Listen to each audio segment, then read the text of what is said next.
మహాదేవుడును మన రక్షకుడునైన యేసుక్రీస్తు ప్రశస్తమైన నామంలో మీ అందరికీ నా హృదయపూర్వకమైన వందనాలు తెలియచేస్తూ ఉన్నాను. దేవుడు మిమ్మను బహుగా దీవించాలి అని, మీ కుటుంబాల్లో మీరు వర్ధిల్లాలి అని ఒక దైవజనుడిగా నేను కోరుకుంటూ మిమ్మల్ని దీవిస్తూ ఉన్నాను. సరే అండి, చిన్న ప్రార్థన చేసుకుని దేవుని యొక్క మాటలను మనం విందాం. ప్రార్థన. మమ్మల్ని మిక్కిలిగా ప్రేమించిన పరలోకమందున్న మా తండ్రి, మీకే లెక్కించలేని స్తుతులు స్తోత్రాలు చెల్లిస్తూ ఉన్నాం. నీ వాక్యము లేతగడ్డి మీద కురిసిన వర్షము వలె, మంచు వలె నాయనా, మా ఆత్మీయ జీవితాలు ఎదగడానికి అది ప్రయోజనకరమై ఉన్నది గనక నీ బిడ్డలకు నీ వాక్యాన్ని వినుబుద్ధిని మీరు పుట్టించండి. నీ బిడ్డలకు రాకడ సమయానికి ముందున్నారు గనక ప్రస్తుతం ఎలాంటి విషయాలు నీ బిడ్డలకు అవసరమో దానిని బోధించడానికి కావలసిన జ్ఞానాన్ని, నేర్పరితనాన్ని, నీ అభిషేకాన్ని ఇచ్చి వాడుకోమని యేసు నామంలో అడిగి వేడుకుంటున్నాం తండ్రి. Amen, amen. ఈ రోజున మనం నమ్మినటువంటి దేవుడు ఎలాంటి వాడో మనం ఖచ్చితంగా ఎరిగి ఉండాలి. జలములు సముద్రము జలములతో నిండి ఉన్నట్లుగా భూలోకం అంతా కూడా యెహోవాను గూర్చినటువంటి జ్ఞానంతో నింపబడి ఉండడం అన్నది ప్రధానమైనటువంటిది. మనం దేవుని గూర్చినటువంటి జ్ఞానం లేకపోతే మనం ఆయన్ని అపార్థం చేసుకుని ఆయన పట్ల తప్పుగా వ్యవహరించే ప్రమాదం ఉంది. కనుక దేవుడు ఎలాంటి వాడో మనకి అర్థమైనప్పుడు మనం ఆయన ద్వారా ఏం చేయబడతాము అంటే దీవించబడతాం. ఈ రోజున మనం యెహెజ్కేలు గ్రంథంలోండి దేవుడు ఏం చేయగలడో కొన్ని విషయాలను గనక మనం చూడగలిగితే, యెహెజ్కేలు గ్రంథం 11వ అధ్యాయం 17వ వచనాన్ని మనం చదివినట్లయితే, ప్రభువైన యెహోవా సెలవిచ్చునదేమనగా, ఆయా జనముల మధ్య నుండి నేను మిమ్మును సమకూర్చి మీరు చెదరగొట్టబడిన దేశంలో నుండి మిమ్మును రప్పించి ఇశ్రాయేలు దేశమును మీ వశము చేసేదను. ఆయా జనముల మధ్య నుండి నేను మిమ్మును సమకూర్చి అనే మాట దేవుడు సమకూర్చువాడు అని తెలియచేస్తూ ఉంది. ఈ రోజున మనం చాలా జాగ్రత్తగా ఆలోచన చేయగలిగితే, కుటుంబాలుగా కలిసి ఉండవలసినటువంటి వారు ఎందుచేత విడిపోతున్నారు, ఎందుచేత వేరైపోతూ ఉన్నారు, ఎందుకు వారు ఎవరికి వారే యమునా తీరువుగా జీవిస్తున్నారు అంటే, ఉదాహరణకి శత్రుత్వము అనేది ఒకే తల్లికి తండ్రికి పుట్టినటువంటి సంతానం విడిపోవడానికి గల కారణమవుతుంది. అంటే అక్క చెల్లెళ్ళు కలిసి లేకుండా, లేక అన్నంటే తమ్ముడికి పడని పరిస్థితి, తమ్ముడంటే అన్నకు పడని పరిస్థితిలో ఎవరికి వారే వేరైపోతున్నటువంటి, వేరేగా జీవిస్తున్న పరిస్థితులు మనం సమాజంలో చూస్తున్నాం. అదే సమయమందు ఈ రోజున భార్యాభర్తలు వివాహ సమయంలో వారు ఎన్నో ప్రమాణాలు చేస్తారు. వ్యాధి అందును, బాధ అందును, కలిమి అందును, లేమి అందును, అలాగే అన్ని పరిస్థితుల్లో కూడా నేను నీతోనే ఉంటాను అని ప్రమాణాలు చేస్తూ ఉన్నారు. కానీ ఈ రోజున హాస్పిటల్కు వెళ్తే రోగులతో ఓపీలు నింపబడినట్లుగానే కోర్టులో మనం గనక చూడగలిగితే ఎక్కడ చూసినా సరే విడాకులకు కావాలి అని ప్రజలు అప్లై చేస్తూ ఉన్నట్లుగా, ఓపీలతో నింపబడుతున్నట్లుగా మనం చూడవచ్చు. అంటే వివాహమైనటువంటి వారు ఎందుకు విడిపోతున్నారు అంటే వారు పెట్టుకుంటున్నటువంటి అక్రమమైనటువంటి సంబంధాల ద్వారా.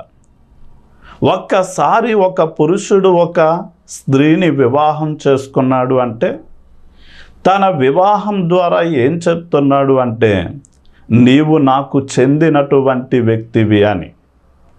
అలాగే స్త్రీ కూడా తన భర్తను వివాహం చేసుకున్నప్పుడు ఏం చెప్తుంది అంటే నీవు నాకు చెందినటువంటి వ్యక్తివి, నేను నీ కోసమే జీవిస్తాను అని ఒక తీర్మానాన్ని అక్కడ తెలియచేస్తున్నారు.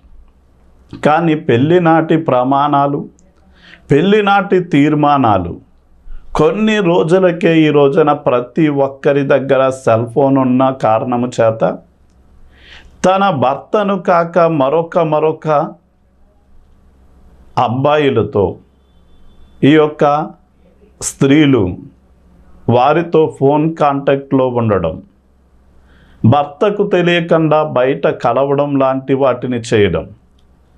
అదే సమయమందు పురుషులైనటువంటి వారు కూడా తన భార్యతో మాత్రమే ఉండవలసిన సంబంధం, ఆమె కాకుండా తన చిన్నప్పుడు తనతో పెరిగినటువంటి అమ్మాయిలతోనూ లేక తన క్లాస్మేట్స్తోనూ తన కొలీగ్ లేక సహ ఉద్యోగులతోనూ ఎక్కడో పరిచయమైన వారితోనూ వారు ఫోన్ సంబంధాలు కొనసాగిస్తూ మెల్లమెల్లగా వారు భార్యకు తెలియకుండా అక్కడ ఇక్కడ కలవడం, చివరికి అది అక్రమమైనటువంటి సంబంధాలకు దారితీసి నీలాంటి భార్య నాకొద్దు, నీలాంటి భర్త నాకొద్దని వారు విడాకులు తీసుకోవడం, చివరికి పిల్లలు అనాథలుగా మారిపోయేటటువంటి పరిస్థితులు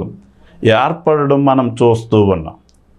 దీని అంతటికీ ప్రధాన కారణం ఏంటి అంటే అక్రమమైన సంబంధాలు అనేటటువంటి పాపము ద్వారా కుటుంబాలు విచ్ఛిన్నమైపోతూ ఉన్నాయి. అదే సమయమందు భార్యాభర్తలు ఇరువురు గాఢంగా ఒకరిని ఒకరు ప్రేమించుకొని తల్లిదండ్రులు పిల్లల కోసం, పిల్లలు తల్లిదండ్రుల కోసం జీవిస్తూ ఉండగా వారి కుటుంబంలో మరణము అనేది అనుమతించబడడం ద్వారా ఇక ఒక వ్యక్తిని వారు ఏమవుతున్నారు అంటే కోల్పోతూ లేక ఆ వ్యక్తి దూరమైపోతూ ఉన్నాడు. అయితే దేవుడు ఎలాంటి వాడు అని మనం ఆలోచన చేస్తే ఆయన సమకూర్చేటటువంటి వాడు. ఎలా సమకూరుస్తాడు అంటే ఒక కాపరి చెదరిపోయినటువంటి గొర్రెలను ఒక చోటకి సమకూర్చినట్లుగా లేక గొర్రెల దొడ్డులోనికి వాటిని సమకూర్చినట్లుగా దేవుడు కూడా చెదరినటువంటి బ్రతుకులను, విడిపోయినటువంటి భార్యాభర్తలను లేక చెదరిపోయినటువంటి కుటుంబాలను తిరిగి పునరుద్ధరీకరించగలిగినటువంటి సమర్థుడు.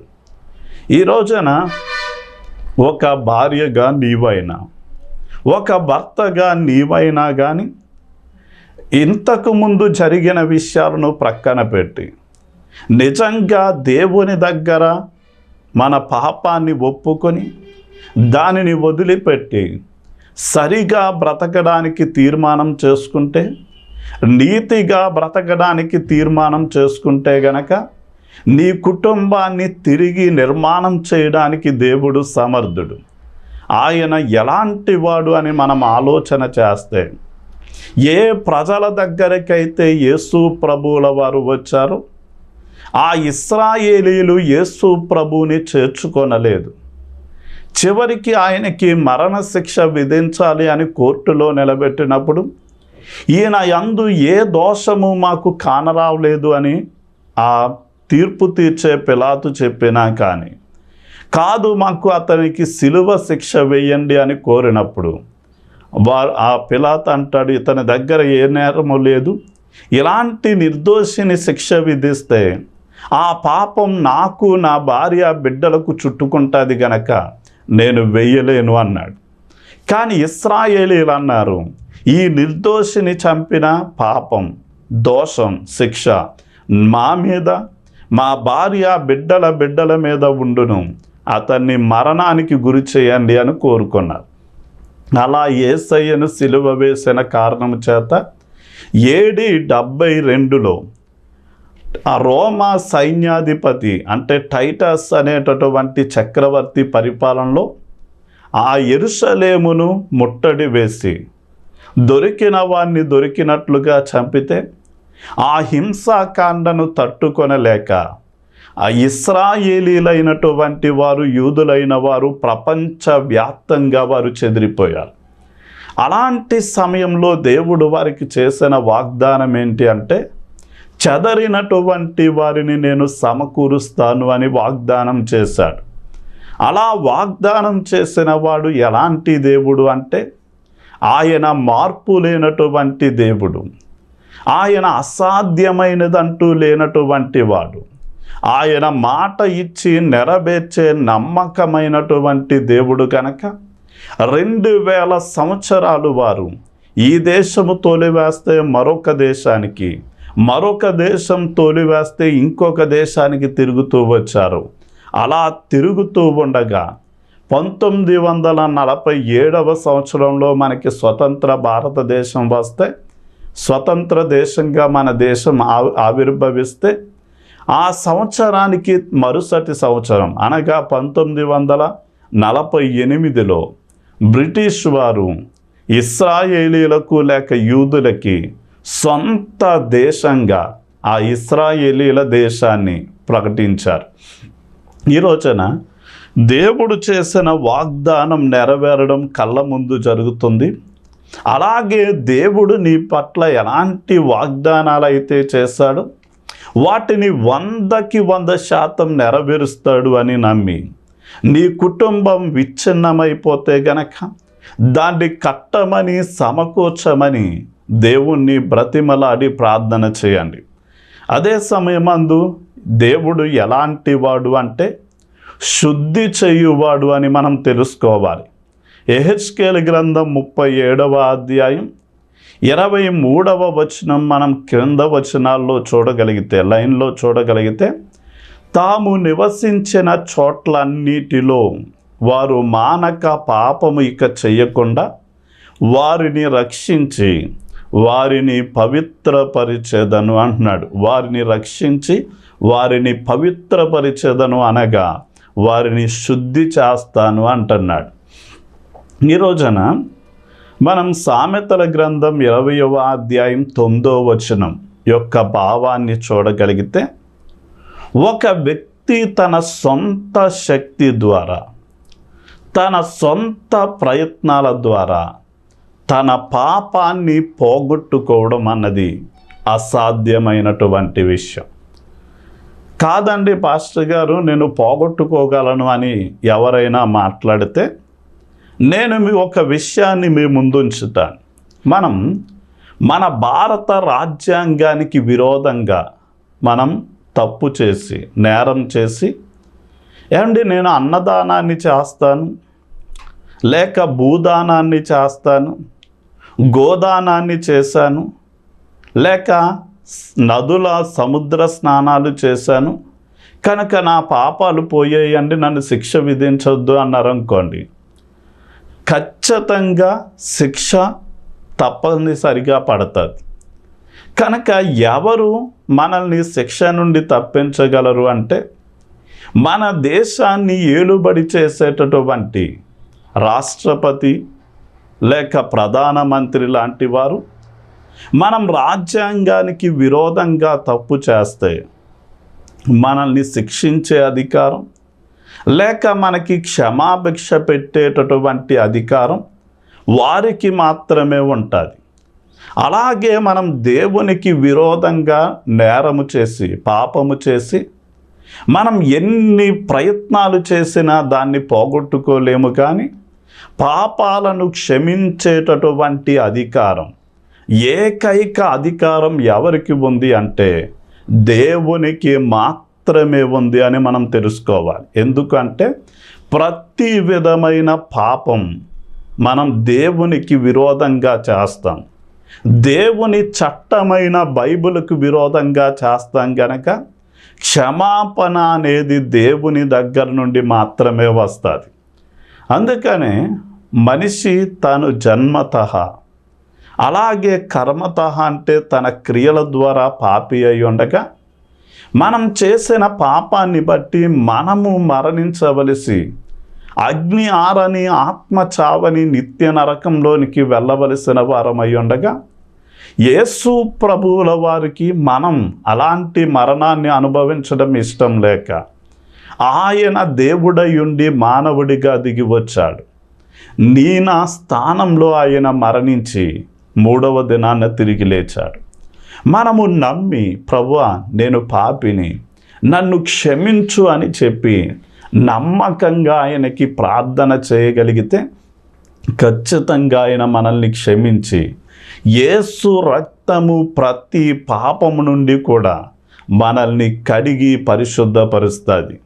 అంత మాత్రమే కాదు, మనం అనుదినము వాక్యాన్ని చదువుతూ ఉండగా ఆ వాక్యము మన జీవితాన్ని చదివి మనలో ఎలాంటి లోపాలున్నాయో ఎత్తి చూపిస్తూ ఉండగా మనం ఆ పాపాలను ఒప్పుకొని వదిలిపెడుతూ ఉండగా ఒక నీరు ఎలా అయితే మన దేహాన్ని అనుదినము శుద్ధి చేసి అది శుభ్రంగా ఉంచుతుందో అలాగే దేవుని యొక్క వాక్యం కూడా ఒక నీరు వలె మనల్ని శుద్ధి చేస్తుంది అని ఎఫెసీ పత్రిక 5వ అధ్యాయం 25వ వచనం నుండి 27 వచనాలు సెలవిస్తున్నాయి. అలాగే మనం కొన్నటువంటి బంగారాన్ని గనక మనం ఆలోచన చేస్తే సహజంగా చాలామంది బంగారాన్ని వాడతారు.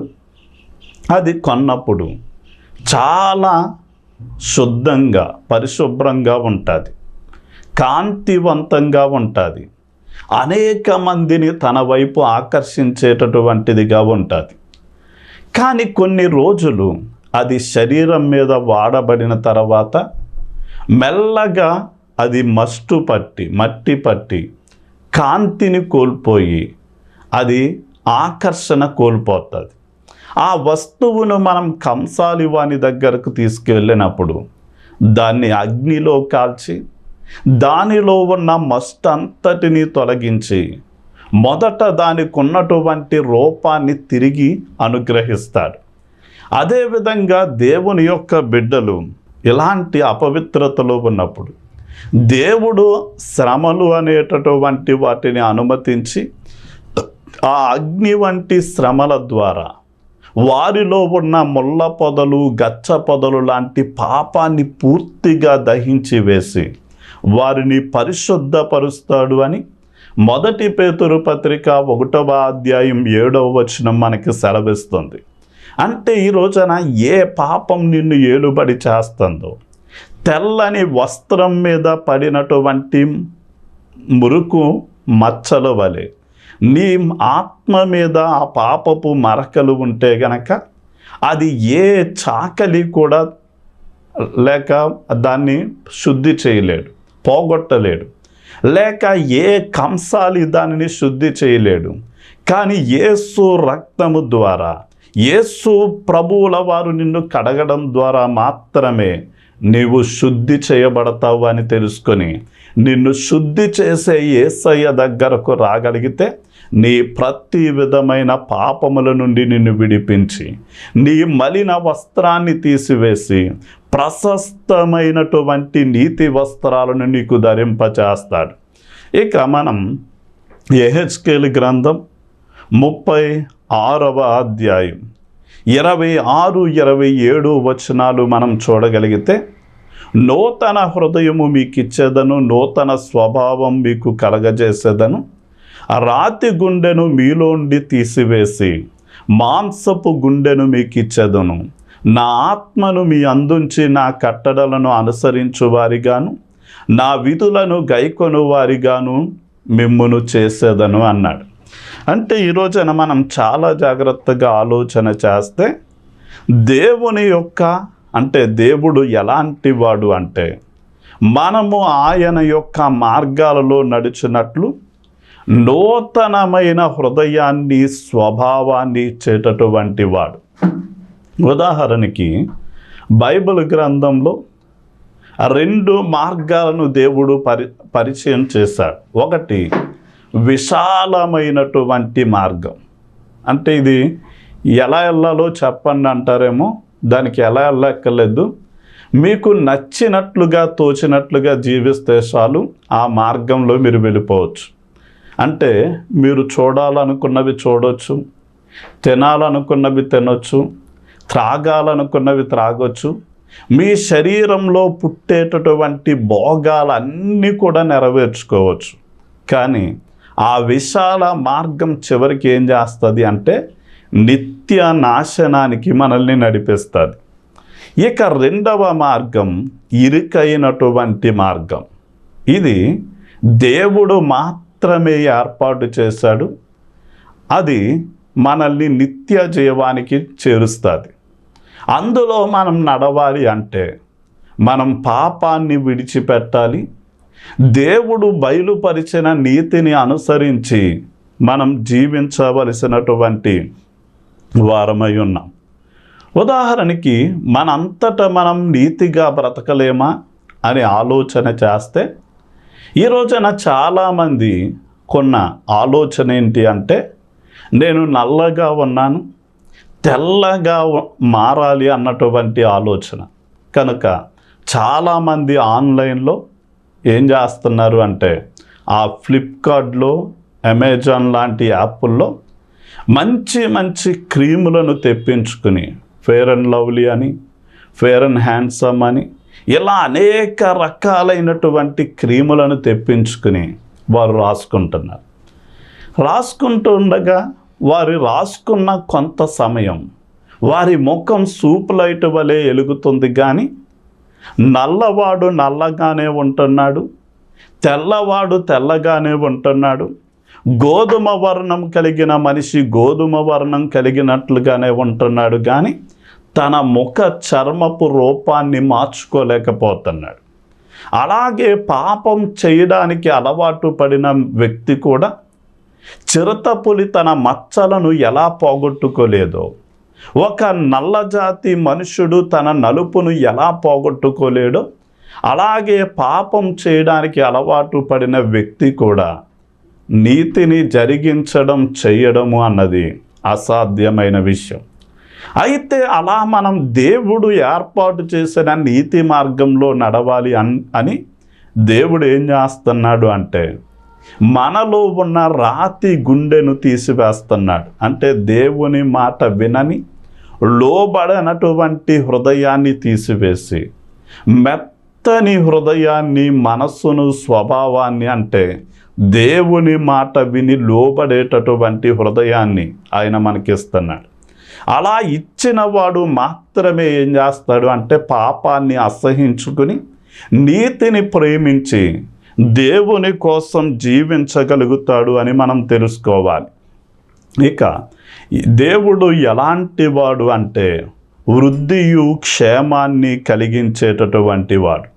యెహెజ్కేలు గ్రంథం 34వ అధ్యాయం 26-28 వచనాలు మనం చూడగలిగితే, వారిని నా పర్వతముల చుట్టుపట్ల స్థలములను దీవెనకరంగా చేయుదును అంటున్నాడు. ఈ రోజున సంపద అనేది, లేక బలము అనేది, అభివృద్ధి అనే దానికి మూలం ఎవరు అంటే దేవుడు మాత్రమే అని మనం తెలుసుకోవాలి. అంటే మనం విత్తినటువంటి విత్తనం, ఎవరు విత్తినా, ఎవరు నీరు పోసి ఎరువు పెట్టినప్పటికీ విత్తిన విత్తనం మొలకెత్తేలా, ఆ మొలకగా ఉన్నటువంటిది మెల్లగా మొక్కగా ఎదిగేలా, పువ్వులను కాయలుగా కాసేదిగా చేసేవాడు ఎవరు అంటే దేవుడు మాత్రమే. అదేవిధంగా మనం ఆత్మీయంగా, అదేవిధంగా మనం భౌతికంగా అభివృద్ధి చెందాలి అంటే దేవుడు మాత్రమే వృద్ధియు క్షేమాన్ని కలిగిస్తాడు. ఈ మర్మమును ఎరిగినటువంటి సొలొమోను కూడా నాకు జ్ఞానం కావాలి అన్నప్పుడు దేవుడు అతని కోరికను మెచ్చి జ్ఞానంతో పాటు ధన ఘనతలను కూడా అతనికి అనుగ్రహించి అతన్ని గొప్పవానిగా చేశాడు. అలాగే నీవు పడిన కష్టానికి మంచి ఫలితం రాకపోతే, నీ వ్యాపారంలో సరైనటువంటి ఫలితాన్ని నీవు పొందలేకపోతే, నీవు ఏం చెయ్యలేని నిస్సహాయ స్థితిలో ఉంటే, నీవు దేవుని వైపు తిరిగి, ప్రభువా నీవు నన్ను వృద్ధిలోనికి తీసుకొస్తే నేను వృద్ధిలోనికి వస్తాను, నన్ను ఆశీర్వదిస్తే నేను ఆశీర్వాదకరంగా ఉంటాను, కనుక నన్ను ఆశీర్వదించమని మీరేం చేయాలి అంటే ప్రభువు పాదాలు పట్టుకుని ప్రార్థన చేయడం తెలుసుకొనండి. ఇక చివరిగా దేవుడు ఎలాంటి వాడు అంటే శాశ్వతమైన నివాసాన్ని స్థాపించువాడు. యెహెజ్కేలు గ్రంథం 37వ అధ్యాయం 26 నుండి 28 వచనాల్లో, నేను వారిని స్థిరపరిచెదను, నా పరిశుద్ధ స్థలమును నిత్యము ఉంచెదను అంటాడు. అంటే ఇశ్రాయేలీలను ఆ దేశంలో స్థిరపరిచి దేవుడు తన మందిరాన్ని నిత్యము ఉండునట్లుగా చేస్తాను అంటున్నాడు. అంటే అర్థం ఏంటి అంటే దేవుడు శాశ్వతమైన నివాసాన్ని స్థాపిస్తాను అని వాగ్దానం చేశాడు. అంటే అది ఇశ్రాయేలీలు ఇప్పుడు నివసిస్తున్న భూభాగం, లేక అక్కడ ఉండేటటువంటి దేవుని ఆరాధన యొక్క స్థలం. అది ఇహలోకంలో నిత్యము వారికి ఉండేలా దేవుడు చేశాడు. కానీ మనకి శాశ్వతమైనటువంటి నివాసం ఎక్కడ ఉంది అంటే పరలోకంలో ఉంది. చాలామంది ఇక్కడ ఇంతకుముందు తాటేకిళ్ళు ఉండేవి, అది 5 సంవత్సరాలు ఆయుష్కాలం ఉండేది.